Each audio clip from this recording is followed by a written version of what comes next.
nakakatuwa lang kasi nakaya naman niya. Pero pagbaba niya nga talaga, nagpikit-pikit na siya. Ay, sabi ko, ay magti-trigger ka na rin, ano. Siguro ay nagutom, hindi kaya napagod, nakainom ng malamig. Wala kasi siyang bahong tubig. Pikit-pikit na po yan. Hindi pa kami nakarating sa bahay, nag-trigger na yan. Pero, nakontrol naman niya.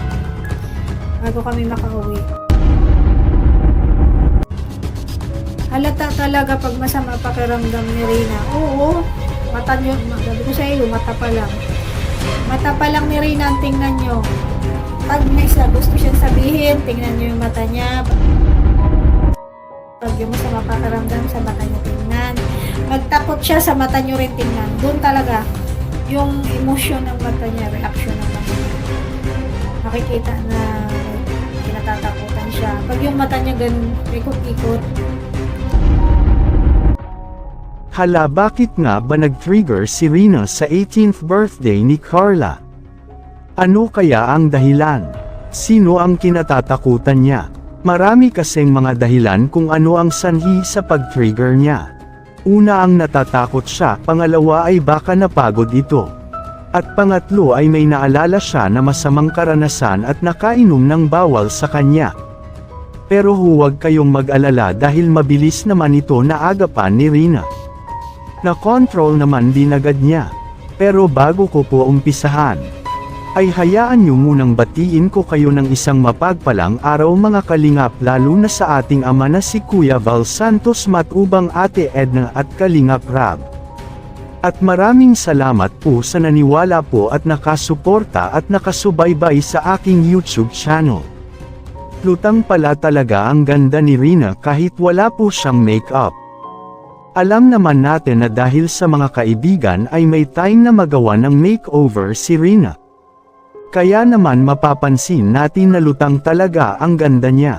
At sa madaling salita ay naging maganda ang gabi ni Rina dahil kuminang at napaka-elegante niya, lalo't sumabay pa ang ganda ng sinuot niya. Kaya naman ay nagmadali na umano ito at mabilis na silang nagayak para makahabol sa party ni Carla. At yun na ang nangyari, ay nakarating nga sila sa venue pero iniwan lang ito ni Ate Roda dahil may pinuntahan siya. Dito ay napapansin natin na sobrang saya ni Rina sa 18th birthday celebration ni Carla. At masaya naman siya, pero pagdating kasi sa bandang huli ay hindi na nga nakakain si Rina. Dahil napansin na ito ng ibang charity vlogger na may senyales na mag-trigger ito. Pero bago pa man ito nangyari ay sinundo na siya ni Ate Roda. At naibaba agad siya at naisakay sa kanyang kotse at hinatid sila ni Kalingap Gilbert. Alam na kasi ni Ate Roda kapag dumating na ang oras para mag-trigger ito. Ito yung time na nasobrahan o late na ng gabi. Kabisado na kasi ni Ate Roda kung paano at ano ang dapat gawin kay Rina. Pero good news ito mga kalingap, dahil bago pa man nakarating sila ni Ate Roda sa bahay nila, ay bumalik na agad bilang normal si Rina at naagapan at nakontrol agad ang pag-trigger niya. Masasabi ko dito na magaling at marunong na talaga magdala si Rina sa sarili niya kapag nag-trigger ito. Agad niyang naalala ang mga bilin sa kanya ni Ate Roda, na kapag ito man ay mangyayari, ay kailangan labanan niya ang takot na meron siya. Isa nga pala sa dahilan kung bakit siya nag-trigger sa araw na yun ay ang may kinatatakutan siya. At hindi siya kamapant at nawalan siya nagtiwala sa sarili niya. Kung ating pansining mabuti, ay sinubukan kasi ni Ate Roda na siya na lang ang umattend sa party ni Carla na wala si Ate Roda.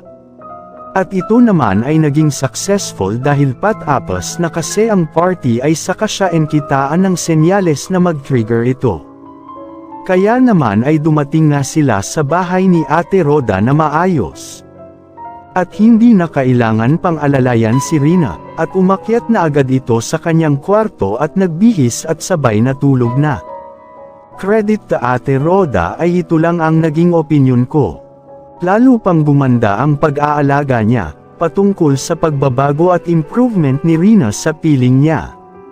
Kaya tuloy lang Ate Rhoda, at hayaan mo may mga taong hindi nakikita ang kabutihan na meron sa iyong puso.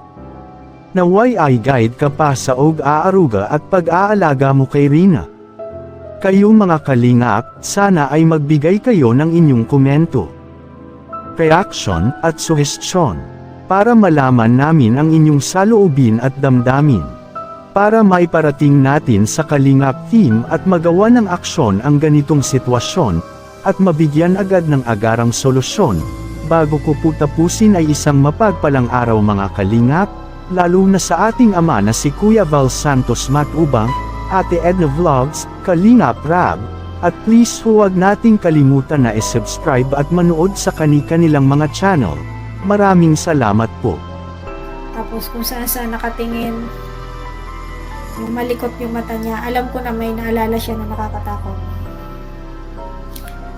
Ayan. Hi, galing mo mag-alaga kay Rina, Ma'am Elena Cumyas. Ayan. Pero hindi na siya kagaya dati na pag yung nag-trigger ay matagal. Nakokontrol na niya.